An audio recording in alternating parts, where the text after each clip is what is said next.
তেওঁ মোক সেইটো কথা ক'ব নাপায়।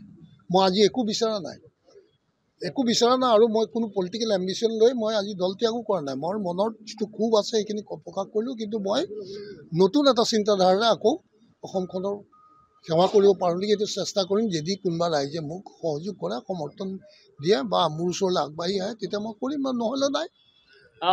মূল কাৰণ কি বুলি ক'ব পাৰোঁ যদি আমি এটা কথা জানিব বিচাৰিব? নাই, এটা কথাই নহয়, বহুত কথা আছে ইয়াত। কাৰণ মই কৈছোঁ যে আজি অসমীয়াৰ ত্ৰাণকৰ্তা বুলি কয়। মই ক'ম যে অসমীয়াৰ আটাইতকৈ ডাঙৰ শত্ৰু হ'ল বিজেপি। শুনিতো আচৰিত পাব আপুনি, নহয় জানো? আজি অসমখনৰ আটাইতকৈ ডাঙৰ বৃহৎ জনগোষ্ঠী কোন? অসমীয়া জাতিটোৰ মাজত আহোম জনগোষ্ঠীটো আছিল।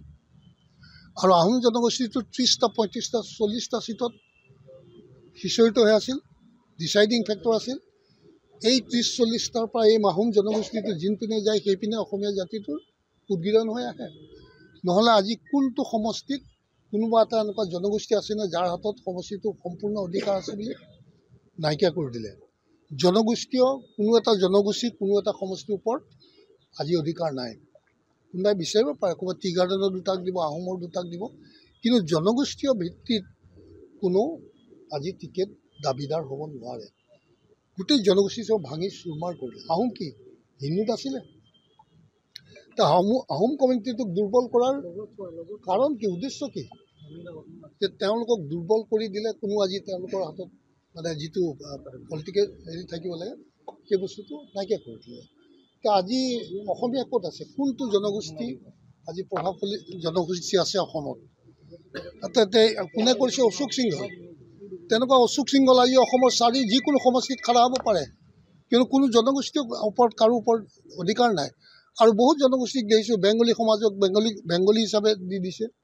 কিয়? লামনি সমষ্টিটোৰ লগততো অসমীয়া এটা জনগোষ্ঠী আছিলে, য'ত 30-40 হাজাৰ ভোট আছিল। সেইখিনি 30-40 হাজাৰ ভোট টুকুৰা টুকুৰি কৰি 3 জেগাত ভগাই দি পেলাই আৰু এটা সম্পূৰ্ণ বেংগলী ব্লক তাত লগাই দি সেইটো বেংগলী 90% 95% মেজৰিটি কৰি পেলাই কিয় বনাই দিলে? ক'ত অসমীয়াক তুমি স্থান দিছা? অসমীয়াকটো নিথৰুৱা কৰি গৈ আছা। এনেকুৱা বহুত হেৰি আছে, উদাহৰণ আছে, মই এতিয়া নকওঁ, পাছত ক'ম। দিলীপ শইকীয়া অহাৰ পিছত আপুনি কিছু নৰম হোৱা নিচিনা আমি সেই সময়ত নৰম নহয়, মই চাইছিলোঁ সি কিবা এটা কৈছিলে, গৈছে, তাৰপিছত ওচৰত চাপি চালোঁ, তাৰ লগত কথা পাতিও চালোঁ। ক'ত তাৰ পাছৰ পৰা তাকতো অবজাৰ্ভ কৰি আছোঁ। ক'ত তেওঁতো একোৱে পদক্ষেপ নললে। যদি লৈছিলা তুমি ল'ব লাগিছিল। তোমাৰ লগত আমি থাকিলোহেঁতেন নহয়। তুমি কিয় ইমান মানে সাহস গোটাব নোৱাৰিলা? ফাইট দিছা যেতিয়া ফাইট দিয়া। সেইখিনি সাহসিকতা তোমাৰ থাকিব লাগিছিল। কিন্তু সেই পুৰণি বিজেপিক আঁতৰাই বিজেপিক আদৰি ল'লে তেওঁলোকে। আৰে তাকেতো ক'লোঁ, সেইটোৱে তেওঁৰ নিজৰ ব্যক্তিত্বৰ পৰিচয় দিব না। মই কি ক'ম? ৰাইজেতো চাই আছে। তেওঁ ক'লেই নহ'ব তেওঁক মোক ভোগী আৰু কি ভোগী। আজি মোৰ কি সম্পত্তি আছে মইতো নাজানো। মোৰতো তেনেকুৱা মাটি কেলেংকাৰী নাই না। আজি তেওঁৰ যিটো মই নাজানো, তেওঁৰ ঘৰটো শুনিছোঁৱে কাৰোবাৰ মুখত, কিমান ডাঙৰ ঘৰ মই নাজানো। বহুত বিশাল ডাঙৰ ঘৰ বনাইছে বোলে। এতিয়া কথা চবটো তেনেকৈ হয় না। মইতো ভোগ কৰিবলৈ ক'লেতো মই এওঁক যদি যিজন আজি নেতৃত্বত আছে তেওঁক যদি তেল চেল মাৰি গৈ পেলাই একদম হয় সজু কৰি দিলোহেঁতেন, মইতো বিশাল সম্পত্তিৰ মালিক হ'ব পাৰিলোহেঁতেন, নহয় জানো?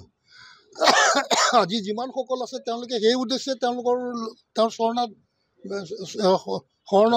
শৰণাপন্ন হৈছে, হয়নে নহয়? কিহৰ কাৰণে? তেওঁলোকে শুৱে বায়ে ধন পায় বা ধন কামাব পাৰে। কিন্তু ৰাজেন গোহাঁয়ে সেইটো নকৰিলে, আৰু মই সেইটো কৰিবও নোৱাৰোঁ।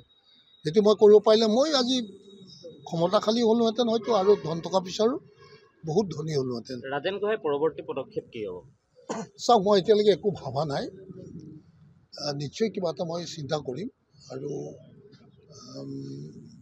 আঞ্চলিক দলে হ'ব?